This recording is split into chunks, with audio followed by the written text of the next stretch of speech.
એટલે એની પર આગળ વધે બરાબર। ત્યાં ડીજે ની વ્યાખ્યા સમજાવું। ચોખવટ કરો। ડીજે એટલા માટે ત્યાં સ્વતંત્ર બંધ કર્યું છે। ડીજે નો વિવાદ સમગ્ર ગુજરાતમાં ચાલ્યો, ટીવી મીડિયામાં ચાલ્યો, ખૂબ વધારે પડતું ચાલ્યું।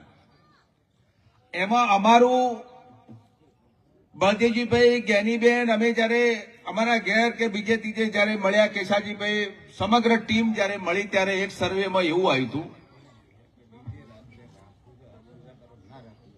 કહું આ ડીજેમાં ખૂબ મોટા ભાગે અમે સર્વે કર્યું અને ઊંડાણપૂર્વક ગયા।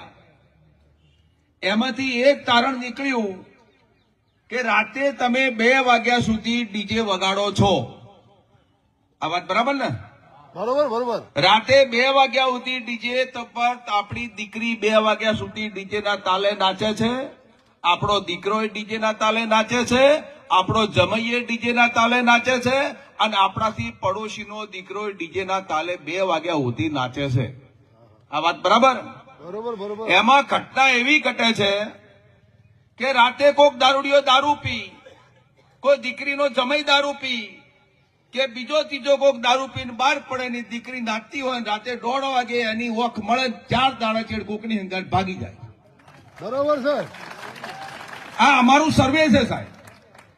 આ જ્ઞાનીબેન, બળદેવજી, ભરતજી, અમે બધા જયારે સર્વે કર્યા અને ખૂબ ઊંડાણપૂર્વક ચર્ચા વિચારણા કરીને આ ઠાકોરમાં ડીજે નો મુદ્દો અમે લાયા છે। અને દીકરીને નાહી જાય તો બરાબર, એને ભેગું થાય, ચલો। બીજું, આજે 2 છોકરાની માં ભાગી જાય એ કેટલા અંશે ખરાબ છે?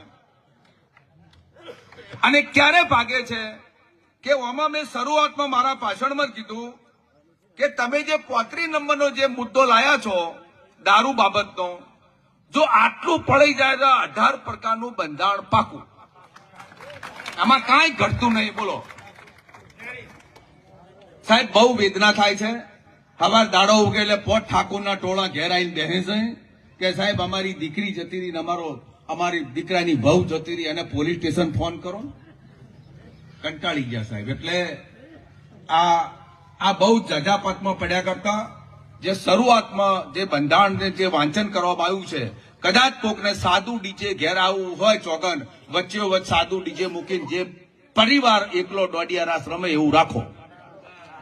આટલું મારું કે બોલો સદારામ બાપાની, સદારામ બાપાની।